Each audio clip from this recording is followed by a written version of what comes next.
When I was very young, my mother read to us. We got introduced to the classics, and then in school, I just loved to go to school. I loved books. I would even go to summer school, even though I didn't have to, because it was more relaxed. And then in college, I studied and bought books in my fields, and then I was introduced to the booksellers in London and Wiesbaden in Germany, and started buying books there, and realized that some older books appreciated, and I was able to buy some and actually sell them, in some cases to my professors. And from there, I just started buying and selling books casually, and then eventually opening a very small store in Akron, Ohio. And my favorite store was in Shaker Heights, Ohio. I had an 11,000 square foot store in a building I owned. That was a lot of fun. And I had a wine store in it as well that I owned. That was very nice.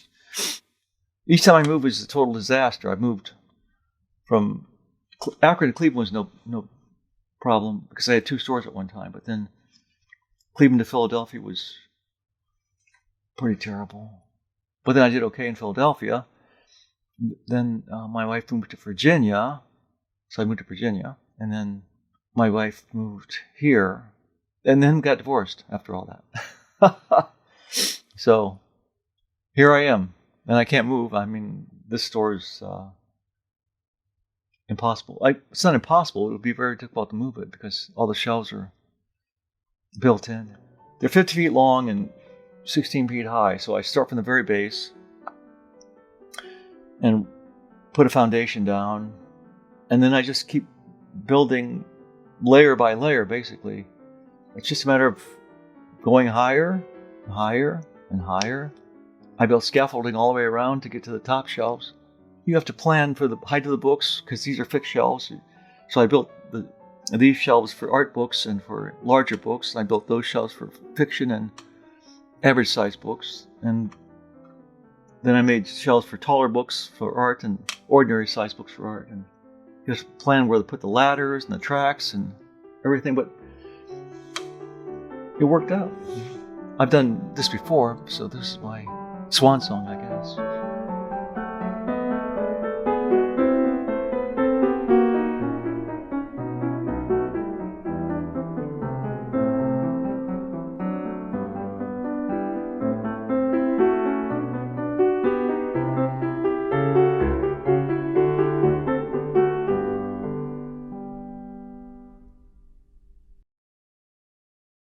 Outside, we have a huge dollar section, so it stays out 24 hours a day, and we stock it daily, and we sell books out there daily, and we have a little slot in the door, and people put their dollars in the door, and we sell books every day, and every night we sell books. Sometimes there's $20 or $30 in the door the night before, so it's books that aren't worthy of being in the bookstore because they can't pay the rent for this inch of shelf. It would cost much to have them here, and the odds of selling them are so slight that we can't have them. It's important to note that most books in the world have no value, and a lot of those books have less than no value. They are just they may have a value to you as a reader, but commercially they have no value. They're not worth anything. So people come in the store often and bring me books that they want to sell, but they're in poor condition, or they're by authors that no one cares about, or they're something that is really of no value.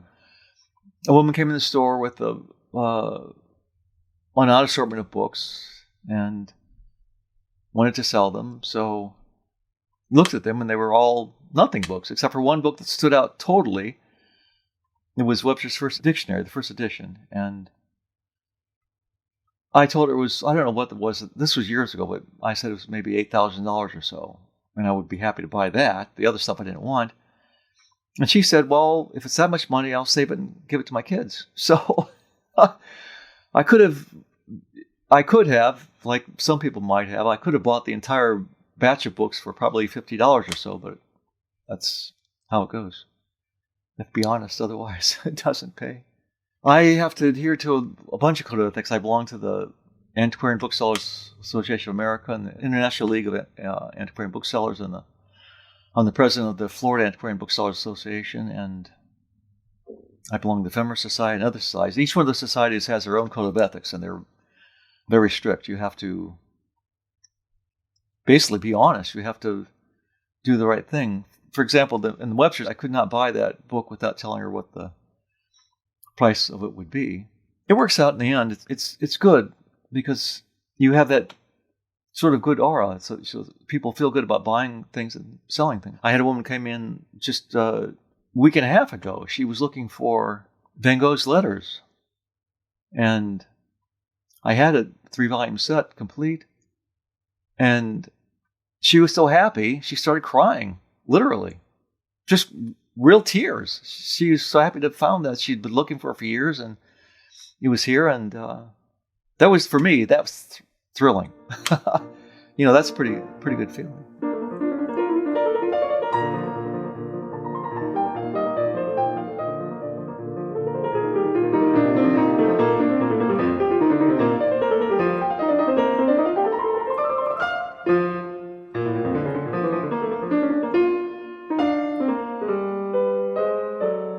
There are some neat things at hand presently. This is what's called a 4-edge painted book from 1766. The interesting thing about this book is its 4-edge is actually painted. So if you fan the book carefully, you'll see the painting, I hope.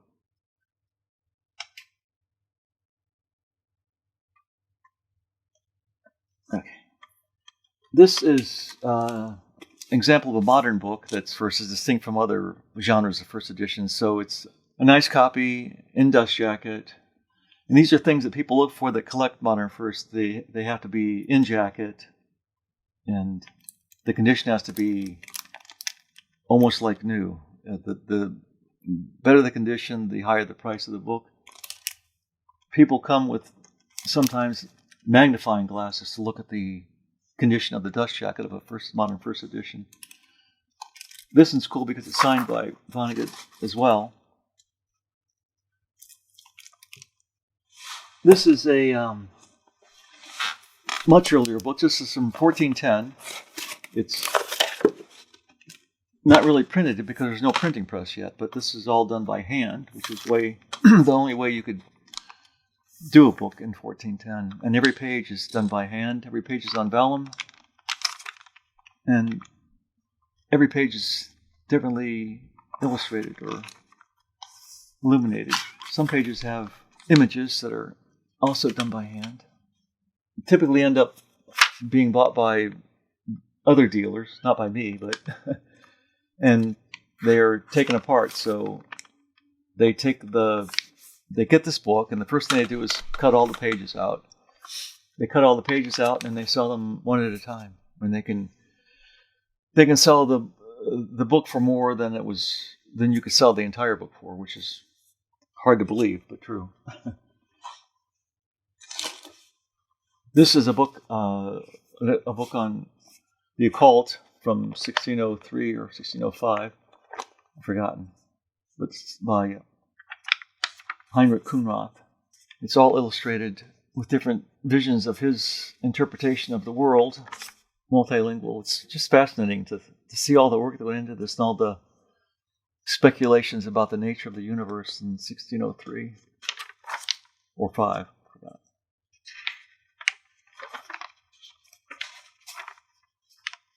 All that detail.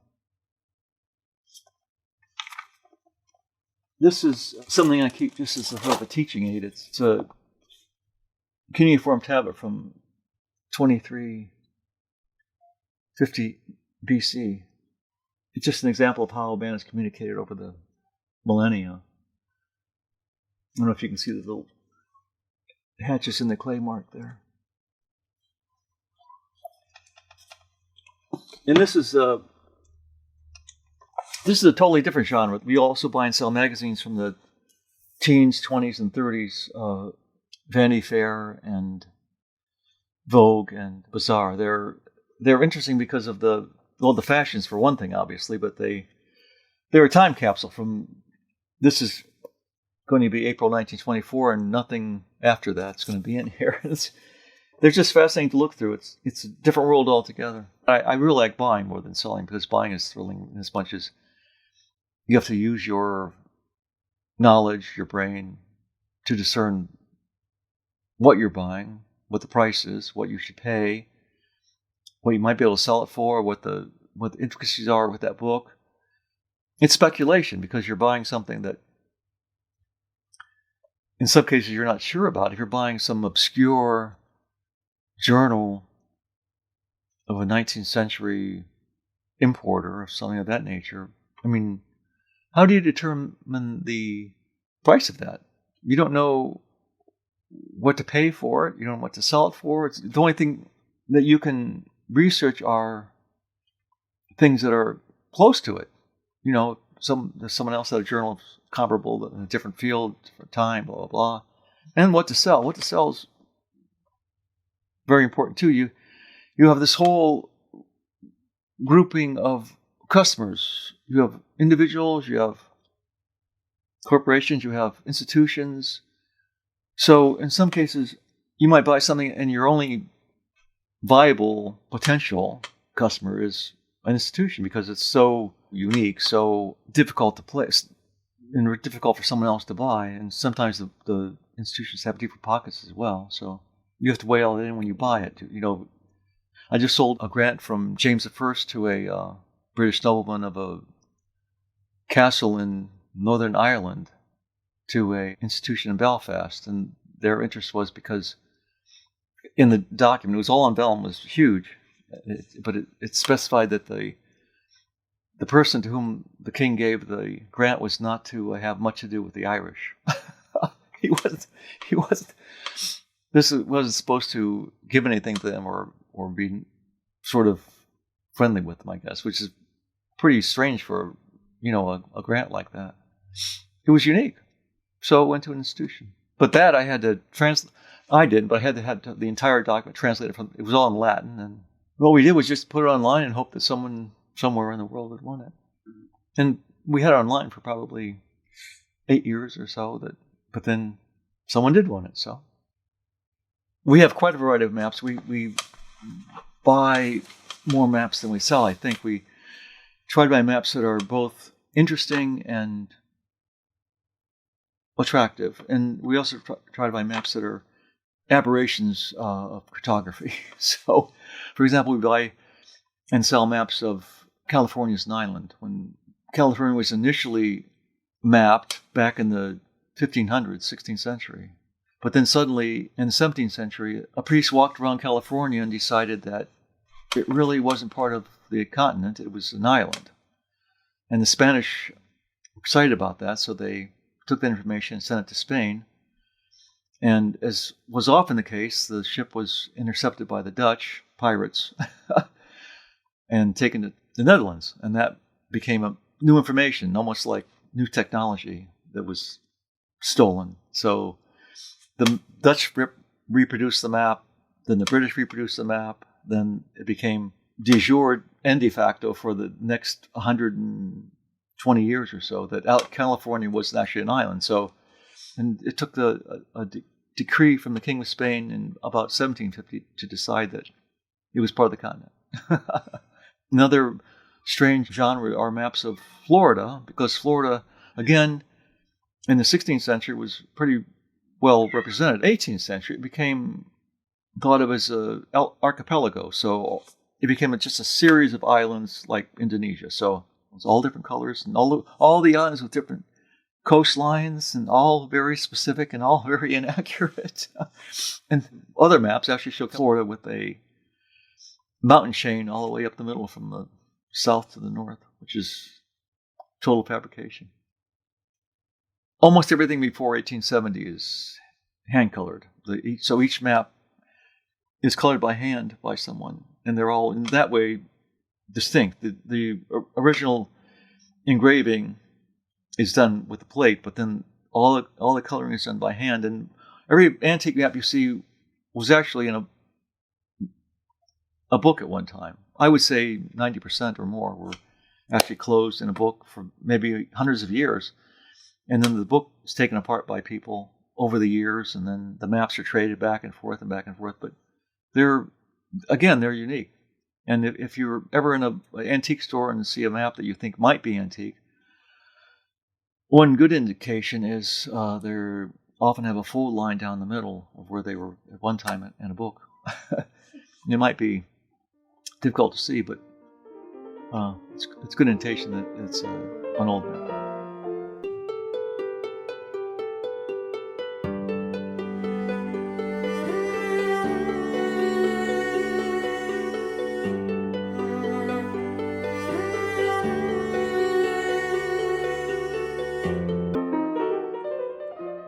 Building a clientele for a bookstore takes, in my opinion, at least 10 years. I think that it takes 10 years to build reputation as being honest, ethical, blah, blah, blah, and to get people to come to your store, and they come and they want to know that they can, A, find something, B, have it be fairly priced, and in some kind of environment that's pleasant. And on the other hand, you want to establish a clientele of sellers that can trust you to pay a fair price for things. They can bring things to the store, and you can buy them from them, and they can be happy with that price, and then you sell them to the customer, and they're happy with the book as well. So I almost feel like being a librarian to get the right book to the right person sometime. It works out, but it takes 10 years really to establish that. You can't just open a bookstore. It doesn't happen. Especially a bookstore like this, it has to be something that it has to be trusted, and it has to be some place you feel good about going in, So my clientele has changed dramatically. Initially, it was older males, actually people like me, and then males in their 30s, 40s, 50s, 60s. Today, 50 years later, my average customer is female and late teens to late 30s. It's totally dramatically different. It's so strange, and they are obviously younger people, and they love books. They buy any variety. They love fiction. They love philosophy, poetry. It's really uplifting. It's kind of nice. The things I've seen, the education I've received, just daily. Because daily I look at things that I haven't seen before. It's fun business. I have a lot of fun. I see a lot of things. I see fantastic things. It's cool.